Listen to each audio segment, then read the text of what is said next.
guys, no? Such an inspiring sharing from our speakers, guys, no? But I just want to have a feel of the audience, no? Who among you are aspiring JUMs? Raise naman ng right hand, please. Okay, sino naman dito yung aspiring unit managers? Sino naman dito yung gustong yumaman ng walang ginagawa? Ayan, ako din. So guys, so before I proceed with the panel interview, I know si JUM Mark had mentioned this earlier, but let me just reiterate and elaborate it a bit, guys. No? So si Dr. Sanjay Tolani yesterday shared the two paths or the two options that we can take off from depending on how you consider our career as financial advisors. Okay? Binigay niya yung dalawa, no? First, sabi niya, guys, no? If we consider this, or if we consider our job as financial advisor as a profession, you have to be very skilled. Kuya, dito kayong anggulo ko. Hindi, joke. So sabi na guys, so you have to be very skilled and be very excellent. You have to capitalize on your level of expertise. So like doctors, guys, no? You have to be very flat out fantastic at what you do that no one can discount your talent. Like si Dr. Sanjay Tolani, guys, so from MPRT to COT to TOT, guys, so unless kaya mag-TOT katulad niya year in, year out, then consider our profession, or consider being a financial advisor as a mere profession. But the second option, sabi niya, if you consider being a financial advisor as a business, then it's like building a hospital, no? Where you open your doors and create opportunities for fellow doctors. So our three speakers are at different stages of their blue career or agency ladder, guys. So and during their talk, they have highlighted the importance of recruitment at every level. Pero kanina, sa tanong ko kanina sa dalawang option nila, guys, ano mas mayaman? Yung doktor o yung may-ari ng ospital? May-ari ng ospital. So guys, sila kanina, they have highlighted the importance of recruitment at every level. And now, my role as a moderator is for us na himayin pa yung recruitment process nila and their leadership journey. Okay, so my first question, ready ka na? My first question is for JUM Mark. Ready ka na? Yes, you will. So, happiness or chocolate? Okay. So, Mark, you are undoubtedly strong seller. No? But can you walk us through your recruitment process very briefly lang? Kasi kanina pinakita mo the mindset, no? We want the audience to know the how. So can you please briefly explain your recruitment process? Alright, so for me naman, when I recruit, I really make sure that it is intentional. Wala akong iniisip na gusto ko mag-recruit because gusto ko mag-promote to JUM. Hindi ko iniisip na gusto ko mag-recruit because I need numbers. I recruit because I want to help that person. Lagi kong sinasabi sa spiel ko every time na I approach someone or I want someone to join my team. Lagi kong sinasabi doon, hi, UMTO, baka just like me, mag-work si po sa'yo. It can open opportunities sa'yo just like what happened sa akin. Lagi yun kasama sa spiel. So with that, before I explain all the perks, I always make sure na makukuha ko na this career is something na makakatulong sa'yo. Hindi lang because magbe-benefit ako. And maliban doon, syempre, no-brainer dapat ginagawa natin yung branding. Sometimes nakakalimutan natin focus on selling, nakakalimutan natin yung recruitment branding. And na-mention nga kanina ni UM Russell, the reason why na-recruit siya because nakita niya yung post ng recruiter. No? And na-inspire siya, and eventually siya yung nag-volunteer. And with that, as we brand ourselves to those people, sometimes akala natin branding lang siya, walang effect. But for some, it's inspiring.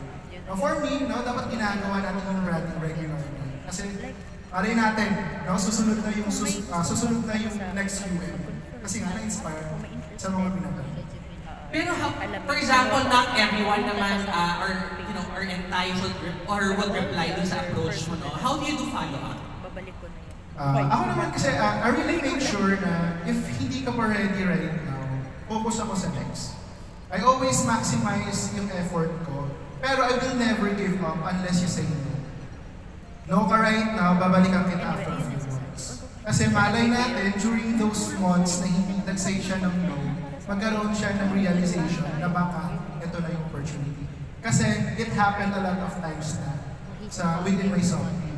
Hindi lahat ng sub-team ko agad-agad nag-yes, then eventually with consistent follow-up, follow-through, nakita din nila yung business. Which is, kumbaga, ma-realize nila na I'm so eager na ma-share sa kanila yung business na to. And eventually, they also said yes sa opportunity na in-offer ko sa akin.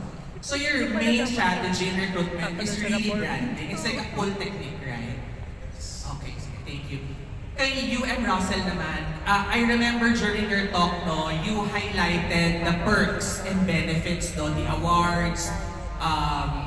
But my question is, what were some of the difficulties or struggles you encountered as you were building your team? Kasi I'm sure marami sa kanila guys, no, parang they're focusing on the challenges, no? Pero baka mas relatable for them. Can you share what were some of the struggles you encountered and how did you deal with it? Thank you. Well, for me kasi, nung nag-start din ako mag-recruit, ang understanding ko kasi before, gusto ko, magaling muna ako magbenta before ako mag-recruit. Kaya nga inabot ako ng 1 year before ako nakapag-build ng team. Pero yun pala yung biggest regret of my pro journey. And most of our leaders here, tama po ba leaders, na most of our regrets hindi tayo nag-recruit ng maaga. Kasi ang understanding ko that time, gusto ko magaling muna ako mag-selling, gusto ko magaling muna ako magbenta, para by the time na pumasok yung teammate na re-recruitin ko, okay na ako. Hindi pala siya ganun. Hindi pala siya ganun. So, na-realize ko, dapat pala as early as now, even though rookie tayo, nagre-recruit na kaagad tayo, nagpapasok na agad tayo ng mga new teammates natin. Kasi may mga teammates tayong papasok achiever, may mga teammates tayong papasok matanong, magaling, bibo. Diba? And yung mga yan, no choice ka, kundi magpasa ng WhatsApp, mag-training, para next time, every time na magtatanong sila, alam mo na palagi yung sagot. Kaya naniniwala ako na best way to teach, at the best way to learn is to teach. So if wala tayong tinuturuan ng mga bagong rookies, baka hindi rin tayo gumaling sa selling. So, ganun siya. Basta fast-track yung learning mo when you had recruits under you. Okay. For B&J naman, no, you grew up to 200 manpower. Am I correct? How do you build recruitment culture to your team? And how do you convince your rookies to recruit at an early stage? Ayun. So thank you so much, UMTO. So guys, yung nangyari sa amin, kaya din naging branch kami early, siguro naman, hindi super early. Pero ang nakahirap talaga sa amin guys is teaming talaga. So yun talaga yung na-learn ko din sa mga leaders na when you have your teammates, kailangan alam mo kung saan sila pasok na tier. So, kunyari, tier 1, mayroon kang mga rookies, diba? Tier 2, mayroon kang mga core leaders, and tier 3, mayroon kayong mga sophomore or yung mga tenured. So sa amin, parang every time na nag-iisip kami ng mga ways on how we can improve, no, or dagdagan yung numbers, increase in numbers, nagpo-focus ako minsan dun sa tiering na yun. So kung yung rookies, siguro yun, i-highlight ko din yung mga UMs namin kasi they are really intentional when it comes to their rookies. Kasi meron akong mistake dati na nagawa na nung dumating yung mga rookies namin, ang goal namin, ang aral namin is RHC. Ang dami namin nag-RHC. Pero after RHC, ang dami din nawala. No? So parang ako, anong nangyari? Pero kung may recruit yan, diba? Kung meron yung RHC-AUM yan, which is yun nga, galing din sa mga hymns ko yan, sila yan, Frank Neymar. Kung RHC-AUM yan, meron na yung recruit. And yun din napansin ko dati na nung nag-recruit ako, tapos hindi ako masyadong ganado sa pro. Isang message ng recruit ko na, Jay, paano itong ganito? Ay, oo nga pala, may tao pala akong kasama dito. Napapagalaw ako. No, kaya yun, siguro ang pinaka nag-add din sa numbers namin is when we incorporate the AUM shift dun sa RHC. So instead na pag-join mo mag-RHC ka, hindi, pag-join mo, RHC-AUM ka. Pero kahit isa lang. Kahit isa lang. Kasi pag dalawa yan, tatlo yan, madami na, maguguluhan na ulit siya. Ano ba talaga? I-manage ko ba to? Ano bang gusto mong gawin ko? Diba? So yun siya. Tapos, yun, kaya din siguro umayos yung culture or yung system namin is because yung core leaders parang nagkataon din na nung time namin, na-open din sila dun sa leadership na Marco, na A.M. Roy. Tapos unti-unti, namanan nila yung system. And nung naging kinog yung mga core leaders namin, sila din gusto na mag-aspire na leaders. Mas mabilis kasi yung promotion pag you really have aspiring leaders within your team at the same time. Yun nga, yung rookies mo, talagang nagagalaw nila yung recruitment side, hindi lang pure selling yung ginagawa. Yeah, agree. And I think one thing natutunan ko kay BM Jude din yan, no? Sinabi niya one for talks na kung ano yung hinarara mo, kung ano yung tono ng team mo, yun yung kakantahin nila. So if you keep on feeding RHC, yun i-hit nila, no? But I've learned something, you incorporate AUM-ship sa rookies so that they also do recruitment. Guys, question lang, no? Sa tingin niyo, no, sa tagal, sa base sa stay niyo sa industriyang to, no, what is one good quality that a strong recruiter should have for you? Ano ba? So, for me, as someone who's recruiting, one essential factor na we should all have as recruiters is the influence. Bakit influence? Kasi once that we have influence dun sa teammates natin, it is more easier for us to inspire them, no? And to connect with them. Now, at the same time, if ever you have that connection with someone, it's easier to lead them, no? Or kumbaga kikilos sila on their own. You don't need to baby them all the time. So, yes, no, for me, once they have influence, everything will follow, and it shows how effective your leadership, you know, if ever you have that quality for your recruits. But na-curious lang din ako, Tino, kasi nga, lagi na nagtatanong si UMTO. Knowing UMTO, I know you as someone who is also a strong recruiter. Gusto ko lang din marinig yung side mo, UM. Sa side mo, no? Babalik ko sa kanya, guys. Nagbalik kami ng role. No? UM, for you, ano yung isang quality na dapat possess ng isang recruiter? Sige. Guys, ako naniniwala ako, no, ng isang bagay, mas effective ka at mas madali siyang ibenta kung ikaw mismo, you have embraced and sold na sold ka dun sa career, no? That's when boldness and confidence comes. It becomes a second nature if you love and enjoy what you do. So parang walking advertisement ka, di ba? Kung ikaw malungkot ka sa pro, hindi ka kumikita, toxic para sa'yo, do you think you'll become an effective endorser? No, right? So for me, I have embraced the business fully, and wherever I go, I bring my FA antenna with me. Guys, you know what? Two of my Grab drivers are now my agents. One of my agents who's here now, I met him at a party lang. So, you know, hindi kasi tinuturo yung pagiging convincing mo eh. Yung influence, hindi na siya natuturo. Agree? It comes out naturally if you enjoy and you feel fulfilled with what you do. So, you become an effective advertisement. So, I think that works for me, no? When I talk to people, hindi mo kasi siya, kunyari sinasabi mo siya, pero yung mukha mo malungkot. So parang you sell it effectively if you are really genuinely happy with our work. So that works for me. And thank you so much, you. Copy-paste, guys. Copy-paste. Saan tayo naging fuzzy? Hindi, si BMJ, ikaw, sa tingin mo, or wait lang, sorry. Nag-iba ba yung quality mo before as a recruiter nung rookie ka at ngayong agency leader ka na? Ang nag-iba talaga, guys. Dati talaga, nung agent pa lang ako, malisi talaga yung pasensya ko. Pag nagturo ako din mo, guys, ayoko na. Ganun talaga. Alam mo, mga teammates ko. Pero, alam mo, pag nagre-recruit ka kasi, guys, hindi lang yung galing mo yung tumataas, yung personality mo. Parang, okay, kaya ko palang i-stretch pa yung personality to ganito. So for me, one thing na dapat meron ng isang recruiter is number one, matibay yung loob mo. Kasi sobrang daming tao na darating na sa alis na. No? Ganun talaga siya. Pag matibay yung loob mo, ayan.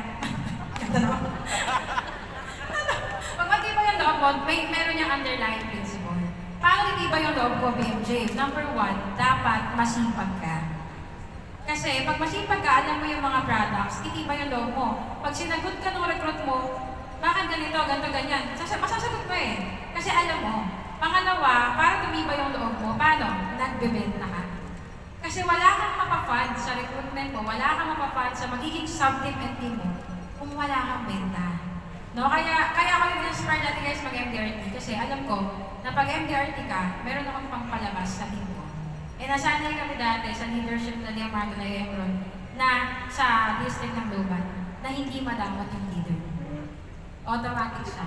No? So siguro, yun din yung nakikita ko ngayon na parang na-hold no, yung pera ng mga leaders or ng mga AUMs kasi feeling na lang mauubos, pero hindi siya mauubos if you are really selling. No? So, selling, pangalawa, di ba matibay yung loob mo, kasi number 1, nagbebenta ka, di ba? Pangalawa, nakikinig, yan, pangatlo, nakikinig ka sa leader mo. Yan. So, hindi ka din kasi magiging magaling na recruiter if ever na pag binababasa yung mga sinasabi ng leader, hindi mo din siya maayos na ibababa. Diba? So, doon titibay lalo yung loob mo if ever na you do those 3 things. How about you, Ebras? Well, for me, same as smart and influence. Pero kasi, ang number 1 for me dapat, tayo mismo, before tayo magkaroon ng good quality as a recruiter, dapat number 1, sobrang okay mo na yung skill set natin. Sobrang okay yung skill set in a way na even selling and recruitment, okay yung skill set. Kasi for me, lagi ko rin sinasabi sa teammates ko, 3 years na ako sa crew, pero 3 years never ako absent sa lahat ng trainings. May challenge pa ako minsan sa teammate na pag nakita mo ako absent sa training, screenshot mo, send mo sa akin, bigyan ka ng 1,000. So yun yung number 1 for me, yung skill set, maging okay, para magkaroon ka ng influence. When the time na nag-recruit ka na, when the time na naging recruiter mode ka na. And yun din sa akin na lagi mo rin i-share, baka kasi mamaya, kaya nahihirapan mag-recruit yung teammates, hindi nila alam paano mag-recruit. Sige, syempre number 1 skill set, dapat marunong mag-recruit. Number 2 dapat, tulad sabi mo yun, laging kinukwento gaano kasaya mag-recruit. Lagi mo siya i-share sa team. Gaano ngayong umaga may nakausap ka na naman na bagong tao na matutulungan mo by giving them ng side hustle with crew or full-timer with crew. So dapat yun yung tono nung group chat, yun yung tono mo palagi every time na share mo yung recruitment. Gaano kasaya, gaano kadali, and gaano may tao ka na namang matutulungan because of recruitment. Just to add on what you said, no, I think as you acquire the skill set, you don't have to master the skill set before you do recruitment. While you're acquiring the skill set, you can already do recruitment. So yun. Another question, guys, no? Or can I have one from the audience? Who would just baka sinabi niya, ako na lang tagtanong, no? Do you may I invite one from the audience who would want to ask something from our speakers? Just one. Before I throw my last question. Ayan, someone raised his hand. I want an extra mic. Sige, I'll let my mic.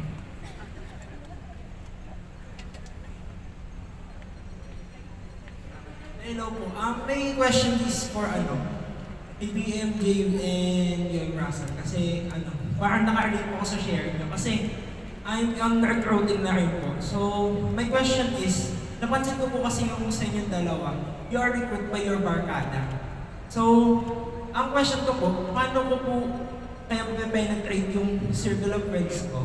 Kasi I tried recruiting them. Pero yung personality ko po kasi sa kanila, parang hindi ako seryoso. Tapos, yun, gusto ko kasi sila kasi parang nai-imagine ko yung sarili ko agency, puro circle of friends ko din. So, ano po yung mapapayo nyo sa akin? Parang kung sakali mabago yung tingin nila sa akin. Nakakabala. Siguro si UMR. So yung question is, paano mape-penetrate yung circle para ma-recruit?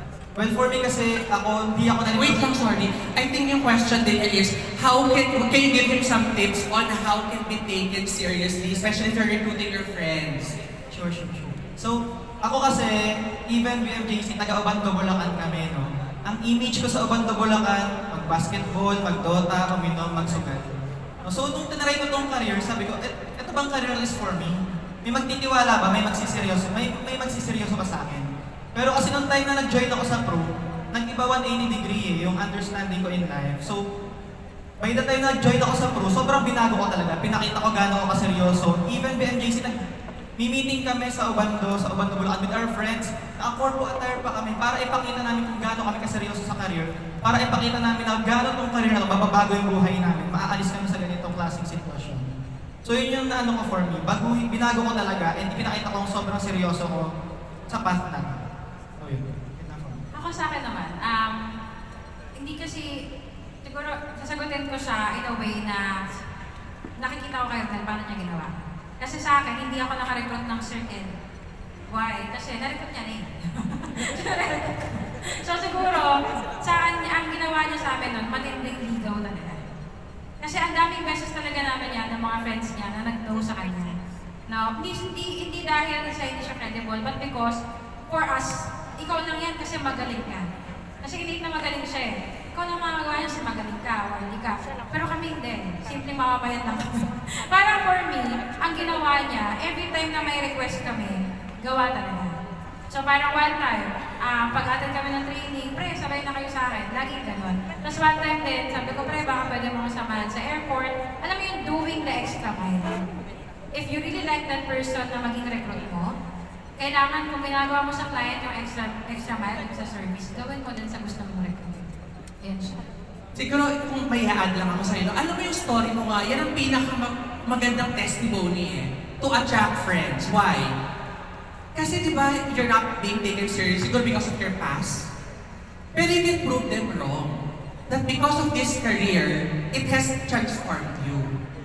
Right? So, naniniwala ako that social branding can help you with perception management. Right? People's perception of you is being changed based on what you also feed on social media. Kung dati feel nila pariwara ka or hindi ka seryoso sa buhay mo, if they see you attend trainings, you do client meetings, you hang out with successful people, you get awards and qualify to trips, alam mo, dadating yung point na hindi mo na nga sila kailangan i-convince eh. Because of the transformation you have shown, sila na mismo lalapit sa'yo. So I think that's one advice I can give. For my last question, guys, no, in the interest of thank you pala for your question.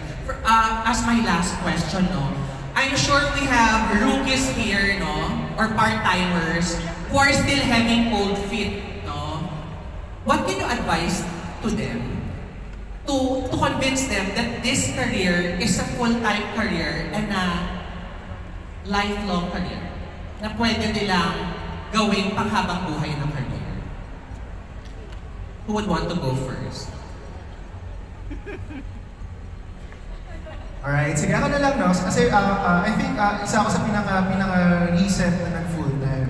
To be honest guys, it's very, kumbaga, common naman sa lahat na pumasok sa industry, hindi naman agad-agad 100% sasabihin, once na-coded ako, gagawin ko na sa Blue Life, yung kay habang buhay. Kasi eventually, ganun din yung experience ko. So ano ba yung reason bakit ko nakita yung bigger picture sa business na to? Number one, the main reason why I went full-time, not because of the income, or not because partly stress ako sa work, yes, but normal siya sa work. One of the biggest factors that I went full-time is because of my recruits. Why? Nung dumadami na yung recruits ko, I remember every time na I invite them to be part of my team, lagi ko lang sinasabi, if ever you trust me, no, maging part ka ng team ko, tutulungan kita. Para just like me, magbago din, or maging, kumbaga yung opportunity na na-introduce sa akin, baka yun din yung opportunity na mangyari sa'yo. So, with that, medyo nag-guilty ako. Why? Sa sobrang nabibisi ako sa work, yung promise ko sa kanila, nung nandiyan na sila sa pro, hindi ko nagagampanan. So, bakit ko siya sinashare sa inyo, guys? Once you start recruiting, once na mayroon na kayong teammates na mention na ni BMJ, nabibigyan tayo ng sense of responsibility, hindi lang sa sarili natin, but responsibility natin doon sa teammates na pinapasok natin. And eventually, dahil nandiyan na sila, kumbaga may responsibility tayo sa teammates natin, nagkakaroon tayo ng wisdom. Okay, no, ano ba yung next step na gagawin ko? Eh, depende ko na rin naman to parang seryosohin. And kung kumikita naman yung mga leaders na, at the same time, I can do this business din in the long run. So right now, kahit natakot ako mag full-time, nung pumikit lang ako, just like sinabi sa akin ng mga leaders ko, pikit ka lang, Mark. And eventually, that's one of the best decisions that I've made. And never ako nagsisi. Guys, when I went full-time, nagkaroon ako, na-hit ko first MDRT ko, na-hit ko Star Club, at the same time, promoted ako to JU. Guys, kaya siya sa akin. How about you, Jen? Sa akin naman po, last time, nagtatanungan kami sa branch kung papipiliin ka, no, if first, you're earning well, pero hindi mo control yung time mo, or pangalawa, control mo yung time mo, pero average lang yung income mo. So, ang daming mga inputs, ang daming mga sagots. Then, na-realize namin, kay Pro, kaya eh. Income plus control mo yung oras mo. So, ganun ko siya nakikita. Never ako makakakita ng trabaho, bukod kay crew na control yung oras, no? Okay yung income, and at the same time, diba, we're doing well, nakakatulong tayo sa ibang tao. So yun for me, and yung environment din dito guys, yun din talaga. Yung environment within the Call of Community, within True Life UK mismo, never ka na makakita ng ganitong klaseng community, well, sa corporate job or anywhere else. Parang wala na makakita ng ibang ganong klaseng environment katulad nito. So yun for me. Thank you so much. And last but not the least. Ayun. Sa akin guys, maniniwala kasi ako, no, since Sunday ngayon, you cannot serve two masters. Darating yung time mamimili ka. No, so bakit hindi pa ngayon? No, if you're having a hard time, tapos iniisip mo, aantayin ko munang tumaas yung sahod ko sa corpo, pantay ng pro, hindi siya mangyayari. Hindi siya mangyayari. Possible sa iba, yes, bakit? 8 hours sa corpo, 8 hours sa pro. Mangyayari siya. Pero if hindi talaga bantay yung time na binibigay mo kay pro versus corpo, hindi talaga siya mag-deliver. No, so if ever na you really want to experience the success, no, step by step. If you want to experience, no, yung mga tatamasa, kasi sobrang dami ng perks. Sobrang dami ng perks. Kung gusto mo, dumating yung time na ikaw naman yung papalakpakan, no, ikaw naman yung makaka-achieve, no, kayang-kaya mo yung magawa. But first, take the first step. Mag-full-time ka mo. Ayun. So, thank you so much. So there you have it, ladies and gentlemen. Another round of applause for 3 amazing and inspiring